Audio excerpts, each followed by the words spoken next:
சென்னை தியாகராயர் நகரில் உள்ள கமலாலயத்தில் பாஜக மூத்த தலைவர் தமிழிசை சவுந்தரராஜன் செய்தியாளர்களை சந்தித்து வருகிறார். அதனை நேரலையில் காணலாம்.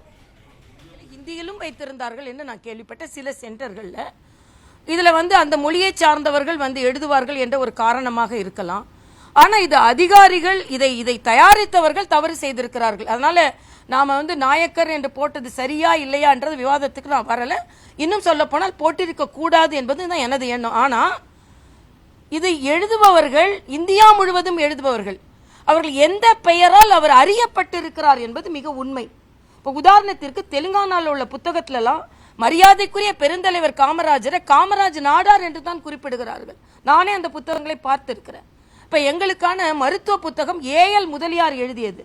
அவர் ஒன்றும் முதலியார் என்று அவர் ஜாதி வெறியர் கிடையாது, அவர் பெயரே அதுதான். ஆக இப்போ கேள்வி கேட்கும் பொழுது எங்களுக்கு மருத்துவத்தில் இந்த மருத்துவ புத்தகத்தை துணைவேந்தராக இருந்தவர் யார்? ஏஎல் முதலியார் தான் போடுவாங்க. ஏஎல்னு போட்டால் யாருக்கும் தெரியாது.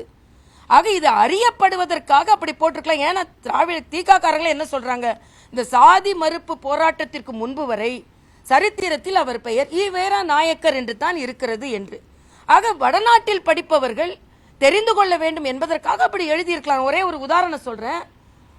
கீதா ஜீவன் பெண்களுக்கான ஹெல்ப்லைன் 181க்கு ஒரு விளம்பரம் கொடுத்தார்கள். இதில் பணி அமர்த்துபவர்கள் நேர்முக தேர்விற்கு வருபவர்கள் ஹிந்தியும் தெரிந்திருக்க வேண்டும் என்று தமிழகத்தில் இருந்து ஒரு சர்க்குலர் போச்சு. அப்பனா தமிழக அரசு ஹிந்தி வெறி அரசுன்னு சொல்லுவோமா?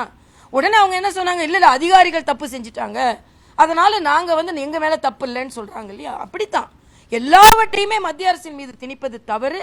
மத்திய அரசு இன்னும் சொல்ல போனால் தமிழுக்கு மிகுந்த பெருமை சேர்த்துக் கொண்டிருக்கிறது மத்திய அரசு என்பதை நான் தெரிவித்துக் கொள்கிறேன்.